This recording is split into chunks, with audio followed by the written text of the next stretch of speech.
Monday evening, starting off on a chilly note, but it is also dry. The drizzle and the rain we saw on Sunday, that's pretty much gone at this point in time. And as an added bonus, the temperatures over the next few days will be heading upwards, but we've got some more rainfall chances as we go toward St. Patrick's Day on Friday, and also some colder numbers as well. We are in the final days of the winter season. Spring officially begins about the time you're watching this on Monday next week. So we're almost out of one season and into another. I'm Chief Meteorologist Austin Onick. Welcome to the latest edition of News 12's Weather Overtime video blog.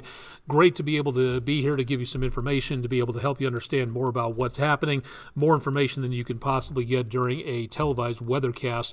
Taking a look at the current conditions when it comes to the almanac page, this will be updated again past about midnight tonight, about 30 degrees below our record high temperature and about 10 degrees below where we should be for this time of the year on temperature. So it was a very brisk day out there, fairly close to where we should be on the normal low temperature, but nowhere close to our record low of 20 degrees back in 1932, almost 100 years ago that was set. Thanks to the rain that we picked up this weekend, we are now ahead for the month and the year by fractions of an inch. We're doing pretty good, again, where we should be for this time of the year, so looking pretty good for the rainfall. And it was another breezy day today with the winds out of the northwest at about 10 to 30 miles per hour, depending on your location out there. Looking at less than a month until it's time to play ball in downtown Chattanooga, where the Lookouts take on the Mississippi Braves Tuesday the 11th at 7:15 p.m. More information available on my social media channel for more.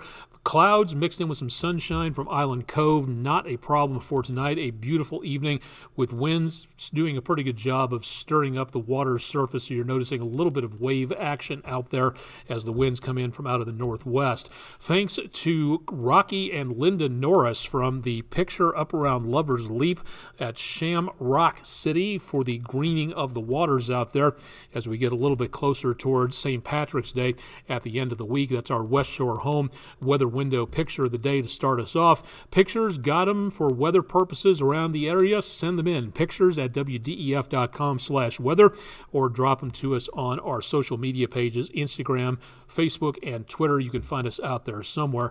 Our atmospheric river is driving in another set of moisture-laden storms just between California and Hawaii.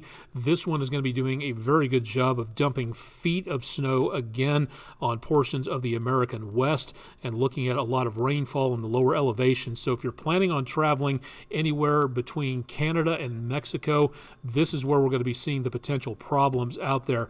Now, add to that, we've got another storm system a little farther north of that. It's over portions of the Gulf of Alaska, so we will be looking for the potential of this storm to be affecting us into next week. It's not much right now. Again, it is thousands of miles away. It is going to be expected again to make its way into the Midwest, giving us the potential of some rain, maybe some thunderstorms coming on through. Again, we're mentioning this just because it is possible we may see this, but as of right now, almost 3,000 miles away from us at this time, so it's going to take a while for that system to get a little bit closer to us, probably by Friday or so.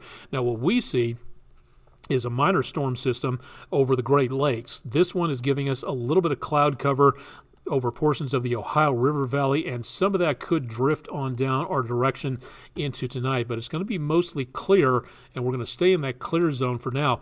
If you are traveling anywhere between, say, around Baltimore, Philly, up into New England, watch out for this particular storm. It's a fairly fierce one. It's called a nor'easter, to where it can pick up moisture off the ocean and dump it on the surface of the land, and that means rain, gusty winds, fog, sleet, freezing rain, snow, all kinds of things could be possible, and this could be a problem again into and around the area, anywhere between the eastern seaboard, between Boston and Washington. So this could be a potential problem for travelers out there. Our storm system here, again, a few clouds coming on through, but really that's going to be about all that we see for now. Tomorrow morning, by the time the kids get on the school bus stop, we're talking about frosty conditions, Bit of a breeze, but it is going to be chilly. That's the main takeaway from here. And we could see the possibility of some frost, a killing frost coming in for a lot of the vegetation out there. We'll talk about that in just a second. High temperatures tomorrow, thanks to that cooler air wrapping around that weak system, will be a little cooler again, back in the 40s, maybe a few lower 50s by Tuesday afternoon. By the time we get into around Wednesday morning, we see the potential of more freezing conditions out there. So the freeze warning that's in effect tonight might be needed again Tuesday night into Wednesday, and quite possibly again for Wednesday night into Thursday. So a decently cold last week of winter coming on through. Wednesday at least looks a little bit warmer. Temperatures in the 50s, possibly the 60s by Thursday. Tuesday itself, upper 40s. If we're lucky, we might make 50 degrees in some locations out there, but most of what we're looking at now is going to be a dry day, frost in the morning, and then a lot of sunshine, but it's definitely not going to be warm. We're not going to see that warm temperature trend coming up until we get rid of this cold air, and for right now, we're looking at the potential of some very chilly numbers for a good swath of the southern United States. Winter is not done with us yet, and it's going to be doing a good job of sticking around for the next several days through mid-month, which is why the National Weather Service has issued this freeze warning. In effect, this is for a killing frost for most of the News 12 viewing area. Just around southeastern Monroe County, you're not included in this at this point in time, but it is a good possibility that we may see some frosty conditions up and in that location. For right now, that's where we're seeing temperatures a little bit less frosty, but definitely needs watching. If you have any plants outdoors you can protect by bringing them in, now would be the time to get that done, because it's in this area that has been mild through winter time that we may be picking up even more of that frosty condition. So the freeze warning Monday night and Tuesday could be repeated Wednesday and Thursday morning. Otherwise, some very mild temperatures coming up over the next several days. We may see the potential of some showers, maybe a rumble of thunder for the wearing of the green on Friday, St. Patrick's Day.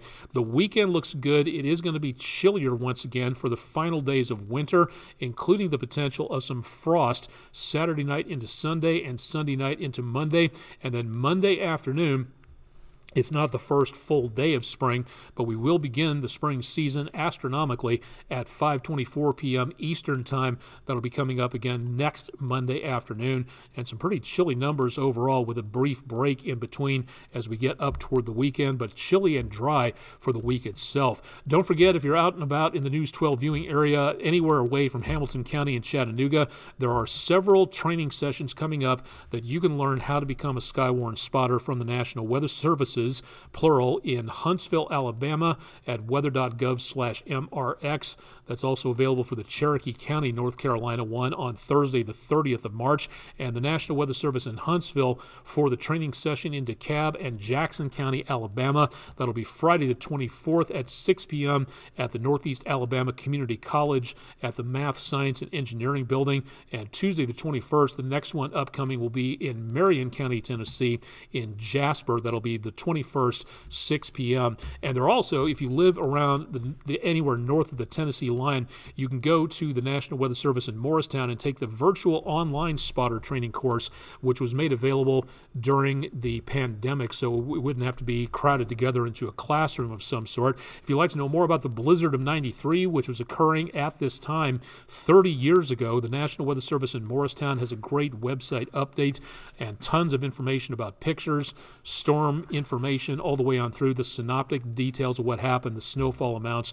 Very cool to be able to see that. If you'd like to have one of our weather personnel join us in your classroom for the Food City Weather in the Classroom program, wdef.com/weather, and then fill out the form details for Weather in the Classroom. And if you'd like to know more about the program, head to my YouTube page for more about our What I Want to Know show, talking all about our program, and there's a ton more information on there, including my weather forecast, science journalism, all sorts of neat stuff. So connect with me on YouTube and also across a number of various sources. And you can find me out there on the interwebs at various locations. Again, you can find News 12 at WDEF.com and go from there if you'd like to know more. Chip Chapman has your forecast bright and early on Tuesday morning, and a very cold Tuesday it's going to turn out to be. Again, you can reach me at aonic@WDEF.com and keep our website handy, WDEF.com/weather, for more information. On air, online, tons of weather information available for you, so check out more. For Austin Onick, you've been watching Weather Overtime. Thanks for stopping by, and keep it tuned to News 12 for more.